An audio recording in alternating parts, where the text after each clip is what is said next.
Profesor Gerardo Caetano, buen día. Buen día, Jorge, ¿qué tal? Muy bien, no mucho para agregar, ¿verdad?, a lo que se realizó en tu análisis la semana pasada sobre la campaña electoral. Más o menos estamos en el mismo tono, ¿verdad? Sí. Todavía a menos de 3 meses, yo creo que la campaña todavía no ha alcanzado un nivel de competitividad intenso, y que, bueno, hay quienes necesitan más del tiempo que otros, y me parece que lo están perdiendo. Sí, puede ser. Ayer hubo alguien, este fin de semana, hubo alguien que le preguntó a la calle Pou quién iba a ser el ministro de Economía, que me parece una muy buena pregunta. El Frente Amplio ya lo anunció, habrá mucha gente que estará contenta, otra disconforme, pero de cualquier manera dejó claro, blanqueó uno de los temas fundamentales: ¿quién va a conducir la economía en caso de quien gane, ¿verdad?, en esta elección? En el caso del Frente Amplio será Danilo Astori, todo apunta a ello, ¿verdad? Por lo menos es lo que desea el doctor Tabaré Vázquez. La pregunta que se le formuló a la calle Pou, dijo que todavía, la respuesta de la calle Pou fue que todavía es temprano para dar satisfacción a esa curiosidad. Yo creo que el nombre del ministro de Economía en cada uno de los partidos es realmente muy importante en el momento de elegir, ¿no? Absolutamente, y también revela las situaciones internas dentro de cada partido. Como nosotros sabemos, el acuerdo programático adentro del Partido Nacional todavía está en proceso. Lo que hubo en la última convención fue un acuerdo en términos de grandes titulares, pero la comisión ha seguido discutiendo, y la letra fina y sobre todo los grandes acuerdos que tienen que ver con definiciones que no están en los programas, porque hay un gran mito. El mito es creer que el programa define lo que va a ser el partido. Bueno, yo haría el ejercicio con ustedes de ver cómo han actuado los partidos con los programas. Y el programa siempre es inspiración, pero las medidas fundamentales no pueden ser sino, bueno, dentro de esa inspiración programática, adaptaciones a circunstancias que hoy no sabemos. En ese sentido, la definición de nombres, por ejemplo, que no está en los programas, no puede estar en un programa, es absolutamente crucial. Y eso es un gran tema, porque en esta campaña, por lo que se está perfilando, el Uruguay va a tener, casi con seguridad en un balotaje, una contraposición dramática en el sentido de, no dramática para el país, porque el Uruguay, gane quien gane, seguirá viviendo, y por suerte no tenemos circunstancias dramáticas que lamentablemente otras partes del mundo tienen, pero dramática en términos de diferencia. Acá hay, todo lleva a indicarlo, 2 grandes opciones, ambas casi con seguridad sin mayoría legislativa. O gana el Frente Amplio con Tabaré Vázquez como presidente, o gana Luis Alberto Lacalle Pou con una coalición fundamentalmente de blancos y colorados, que habrá que ver si le da mayoría legislativa. Claro. Entre esas dos presidencias, entre esas dos opciones, las diferencias son enormes. Y la campaña no lo está revelando. El electorado se va a definir sobre 2 opciones que son las opciones más distantes que puedan darse. Y sin embargo, la campaña discurre por un tono muy light, sí, en donde, bueno, por ejemplo, los grandes temas, ¿cuál va a ser la política económica? Pero más que la política económica, porque en términos de objetivos todos más o menos pueden estar de acuerdo. No, los nombres. ¿Quién va a ser el que va a tomar el timonel? Porque en definitiva, cuando Tabaré Vázquez dice el timonel lo va a tener Danilo Astori, está diciendo mucho más. Sí, sin duda. Está diciendo muchísimo. Y si Luis Lacalle Pou dice el ministro no lo va a decir, porque no lo va a hacer. Por ahora. Pero piensa la diferencia que habría entre si Lacalle Pou dice, mi ministro de Economía va a ser Ignacio de Posadas. Sí. O mi ministro de Economía va a ser el economista de Aedo. Sí. Bueno, son dos opciones muy diferentes, dos señales claramente contrastantes. Entonces, hay que buscar ese tipo de definiciones, porque ese tipo de definiciones son las que marcan, sobre todo, repito, en una campaña que está muy dormida, que lleva un tono muy light, y que, sin embargo, a la hora de la verdad, va a presentarles a los uruguayos dos opciones muy contrastantes. Yo creo que la campaña debiera asumir eso, y los candidatos debieran, de alguna manera, confrontar lo que ya sabemos es que no va a haber debate. Sí. Pero el debate no es solamente el debate televisivo. Esa es una forma, pero hay otros debates, hay múltiples debates. Es decir, el debate televisivo no es el único debate que se da, incluso en países en donde el debate televisivo está regulado por ley. Una campaña puede ser una campaña de contraste, de confrontación de ideas, sin necesidad de que haya debate televisivo. Más allá de lo que opinemos, tú ya sabés lo que yo opino respecto al debate televisivo, que sería algo bueno que existiera y que una democracia de intensidad necesita ese ritual. Pero bueno, si no se da, porque todavía no está legislado, bueno, busquemos que haya debates a otros niveles. Y yo ahí lo que veo es una yuxtaposición de monólogos, todo en un tono, por suerte, no agraviante. Cuando los periodistas u observadores extranjeros vienen y nosotros a veces en algunos momentos le decimos que la campaña está un poco crispada, siempre me han dicho, tú no sabes lo que es una campaña crispada.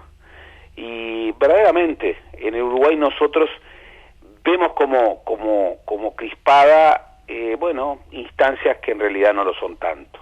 Bien. Pero yo creo que el país, no solamente por lo que pasa adentro, sino por lo que pasa afuera, tanto más lejos como más cerca, merecería otra campaña, una campaña más intensa, una campaña con más ideas, una campaña con más confrontación de proyectos, porque en definitiva, te reitero, al final la elección va a ser entre dos proyectos muy contrastantes.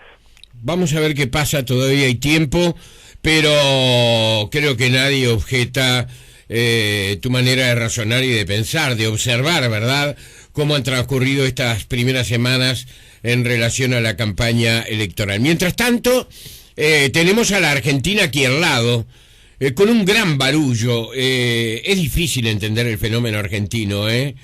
Bueno, ahora queda relegado absolutamente lo de La Haya, porque los norteamericanos han señalado que esto no es un conflicto entre naciones, sino que es un conflicto entre privados y, digamos, un gobierno. No se sabe bien qué es lo que va a suceder en el futuro, pero la intención de la presidenta Cristina Fernández es llevar este tema al panorama internacional. Por lo menos eso es lo que dicen los analistas, que la situación de debilidad que tiene le hace necesario a Cristina Fernández tomar adhesiones del exterior, adhesiones que no han llegado, está todo el mundo callado, Bueno, más o menos, más o menos. Ha habido adhesiones, por cuanto, el Mercosur. Mercosur, UNASUR, sí. Hay palabras. Bueno, la adhesión solamente pueden ser palabras. Ahí está. Porque ¿qué otra adhesión podríamos pensar imaginar? En una invasión a los Estados Unidos? Por supuesto que no. Ha claro. habido un pronunciamiento importante de, intelectuales norteamericanos, algunos de ellos premios Nobel, que han afirmado que este episodio de un juez con jurisdicción en Nueva York decidiendo a propósito de un conflicto en donde no es un conflicto entre privados, es un conflicto entre un Estado y un conjunto de privados, puede llegar a alterar muy seriamente la arquitectura financiera internacional, que por otra parte no goza de buena salud. Pero hay un dato que yo reitero y que a veces en el fragor de los discursos, que por cierto en Argentina son muy crispados, no se advierte. La política argentina, desde octubre del año pasado, ha cambiado, es otra política. Todos los analistas coinciden en ello, y al mismo tiempo, si yo te hiciera un raconto de acciones del gobierno argentino, en particular en áreas claves respecto a lo que fue el gobierno de Cristina Fernández de Kirchner hasta octubre del año pasado, yo te podría demostrar de manera muy clara aquello en lo que coinciden todos los analistas, que ha habido un cambio. Es como un cambio de gobierno sin que el gobierno haya cambiado. Las políticas son mucho más pragmáticas, se están cayendo los subsidios, ha habido otro tipo de renegociación de la deuda. Recordemos que este problema es a propósito del 7% de la deuda, el resto ha sido renegociado. Hay otra política porque, y esto hay que señalarlo con mucha firmeza, en la Argentina empezó una transición política que seguramente terminará el año próximo, con la elección de un gobierno que no va a ser la continuidad del gobierno kirchnerista, sino que va a ser, casi con seguridad, un gobierno peronista, sí, pero moderado, un gobierno peronista de centro derecha. Y allí las opciones en cuanto a los presidenciables no son muchas. El núcleo K está buscando decididamente un candidato y no lo encuentra. Sí. No lo encuentra. No le gusta Scioli, claro. Randazzo anda muy bajo. Claro. Y Massa sigue marcando. Y la oposición, en verdad la oposición no levanta. Sí. No levanta, porque Macri avanza unos puntos, pero luego se queda allí y todavía no aparece. Pierde en la provincia, además, Macri. Claro, ese es el tema. No hay figuras. Cuando llegue a La Matanza, claro, que es la quinta provincia argentina en elección, ¿no? Exactamente. Ahí Macri desaparece. Desaparece, lo mismo que figuras como Hermes Wiener, que sí, claro, es una figura fuerte en Santa Fe, pero en la Argentina hay 4 distritos definitorios, sobre todo uno. El gran distrito definitorio es la provincia de Buenos Aires, y no tanto Buenos Aires. En Buenos Aires el peronismo siempre perdió, y a veces perdió feo, como en la última, en octubre salió tercero. Sí. Pero en la provincia, en los cinturones de la provincia, el peronismo gana por muerte. Y también los otros 3 grandes distritos son distritos en donde en su conjunto el peronismo gana. Los otros distritos son Santa Fe. Bueno, Wiener es muy fuerte en Santa Fe, y ahí el peronismo no las tiene todas consigo. Pero los otros distritos son Córdoba, en donde el peronismo gana. Ajá. El peronismo de alternativa es de la Sota, y el otro distrito obviamente es Buenos Aires, la ciudad de Buenos Aires, en donde el peronismo no vota bien, pero la oposición dispersa sus votos. Pero el dato fundamental es que la Argentina no pudo continuar las políticas que venía desarrollando el gobierno kirchnerista hasta octubre del año pasado. Y en octubre, sin advertirlo mucho, la derrota del kirchnerismo también marcó la revisión de políticas que, de alguna manera, sin continuidad del núcleo duro del gobierno K, no tenían futuro.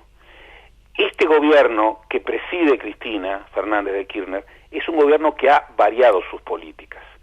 Y en ese sentido, este tema del conflicto con el Fondo de los Buitres viene a cuestionar muy duramente ese giro sigiloso. ¿Por qué? Porque lleva a la Argentina a tener conflictos allí donde menos quiere tenerlos, que es en el ámbito internacional. Claro. Cristina Fernández y el gobierno argentino necesita volver a los circuitos de financiamiento internacional. No puede seguir en una situación de un estado marginado del financiamiento internacional.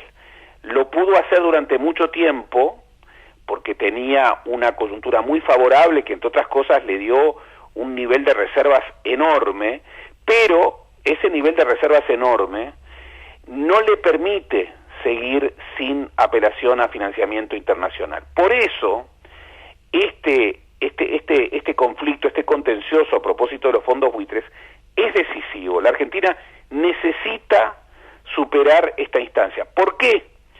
Lo hemos explicado. En la renegociación con el 93% de los deudores, los acreedores argentinos, hay una cláusula que dice que cualquier arreglo en condiciones superiores al que se ha hecho, si cualquier arreglo con condiciones superiores al ajeno a ese 93%, ajeno a ese 93%, se hace con el 7% restante, inmediatamente pasa para el resto.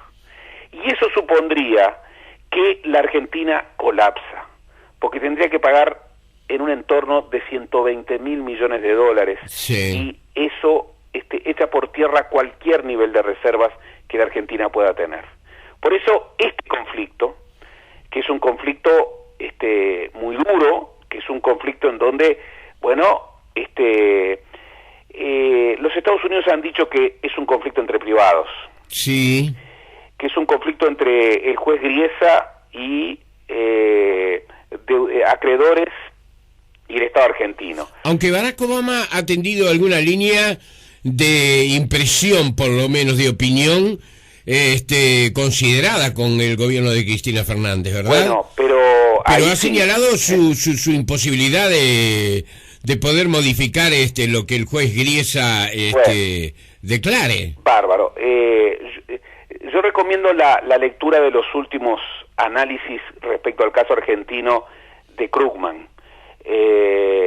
Y Krugman, al mismo tiempo que otros economistas de primera línea y expertos en Wall Street, plantean de manera muy clara que no sería la primera vez. Este episodio no es nuevo. La apelación a jurisdicción neoyorquina o norteamericana de acreedores de deuda externa soberana de países extranjeros ya se ha dado, y en otras circunstancias, los jueces han actuado de otra manera.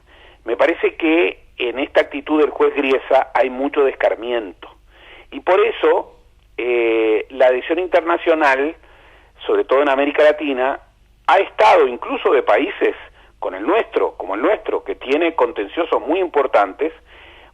Sin embargo, a la hora de plantear su postura respecto a este punto, no han tenido vacilación en respaldar al tema argentino, a respaldar a la demanda argentina, porque en este asunto la demanda argentina es justa. No es justo lo que está haciendo el juez Griesa. Es más, es lesivo para la soberanía de un Estado nacional y es lesivo para cómo se definen los contenciosos en una estructura de financiamiento internacional. Y si esto prosperara, rodarían muchos países, Bien.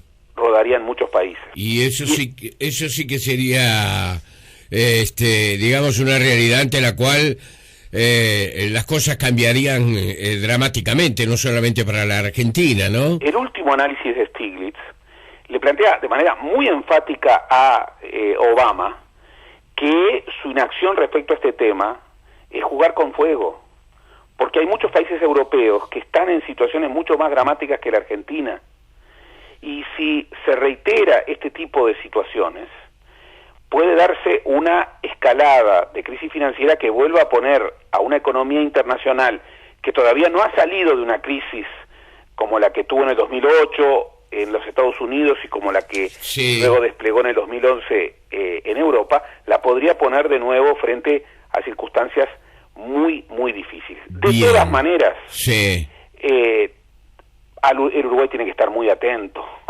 respecto a lo que pasa con Argentina, porque si bien por suerte somos menos argentino dependientes, sí, todavía lo somos en áreas claves. Sí, sí, Lo sí. somos menos en términos comerciales. Sí. Lo somos menos en términos de depósitos en nuestro sistema financiero. Pero lo seguimos siendo de manera muy enfática en servicios y particularmente turismo. Lo seguimos siendo de manera muy enfática en inversiones. Sí. Y esas son áreas difíciles de sustituir. Por eso un colapso en la Argentina Sí. es un colapso que obviamente nos golpearía. No, de ninguna manera, todos los analistas lo dicen, no es que una hipótesis como la del 2012 esté arriba de la mesa para los próximos años. De ninguna manera. El Uruguay ha sabido hacer las cosas y, entre otras cosas, es mucho menos argentino dependiente de lo que lo era en el 2002. Pero la situación argentina no es, esta situación de inestabilidad en la Argentina respecto a este episodio no es una buena noticia para el Uruguay. Profesor Gerardo Caetano, un abrazo, la seguimos la semana que viene, ¿eh? La seguimos. El fin de semana que viene jugamos contra Defensor. Sí. ¿Usted es hincha de Defensor o es hincha de Peñarol? Te propongo, Sí. de verdad, porque te quiero bien, Sí. que el domingo busques alternativas al fútbol. Una buena película, por ejemplo. Por ejemplo. Y una película larga. Esas películas de antes. Sí, que duren 2 horas y pico, por ejemplo. Exactamente. Bueno, el lunes lo vemos. Un abrazo, ¿eh? Un abrazo. Chau, chau.